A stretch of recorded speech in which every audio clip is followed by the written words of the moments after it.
दारू पिण्यासाठी पैसे न दिल्यानं राग मनात धरूनच 5 ते 6 युवकांनी पेट्रोल पंपावर जाऊन 2 कामगारांवर मारहाण केली. शिवाय धारदार शस्त्रानं हल्ल्याचा प्रयत्न करत पेट्रोल पंपावर दगडफेक केली. या प्रकरणी उपनगर पोलीस ठाण्यात गुन्हा दाखल करण्यात आला असून पुढील तपास सुरू आहे. इर्शाद युसुफ सय्यद वय वर्ष 39 राहणार गोसावीवाडी नाशिक रोड हे बुटक चौकातील पेट्रोमाइन पेट्रोल पंपावर काम करतात.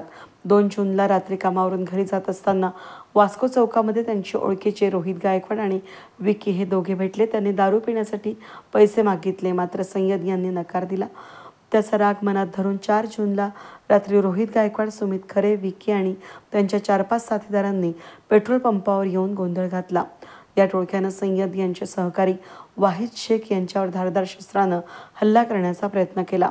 त्याबरोबरच पेट्रोल पंप जाळून टाकण्याची धमकी दिली आणि दगडफेक करत तेथून पळ काढला. या प्रकरणी इर्शाद सय्यद यांच्या तक्रारीवरून आरोपींविरोधात गुन्हा दाखल करण्यात आला असून अधिक तपास वरिष्ठ पोलीस निरीक्षक जयंत शिरसाट यांच्या मार्गदर्शनाखाली उपनगर पोलीस करत आहेत.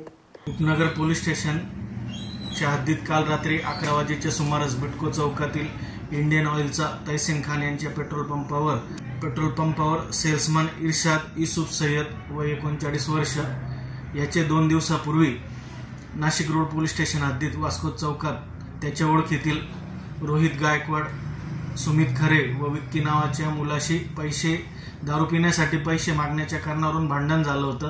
त्याचा राग येऊन या 3 आरोपी आणि त्यांचे जे 4 ते 5 साथीदार होते यांनी पेट्रोल पंपावर येऊन सेल्समन इर्शाद सय्यद यास हातबुक्कीने मारहाण केली. तसेच भांडण सोडवण्यासाठी इर्शादचा मित्र गेला असता त्यातील एका त्यांच्या साथीदाराने चॉपरचा वापर केला असून परंतु त्या चॉपरचा वार चुकवलेला आहे आणि त्यांनी जाताना त्या पेट्रोल पंपला इर्शादच्या दिशेने दगडफेक केली होती.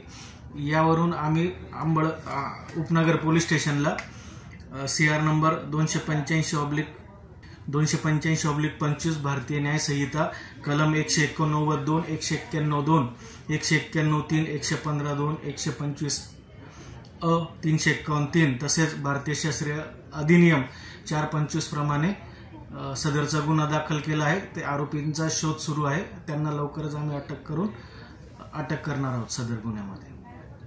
वेद न्यूजसाठी प्रतिनिधी अनिल गुंजाळ, नाशिक रोड.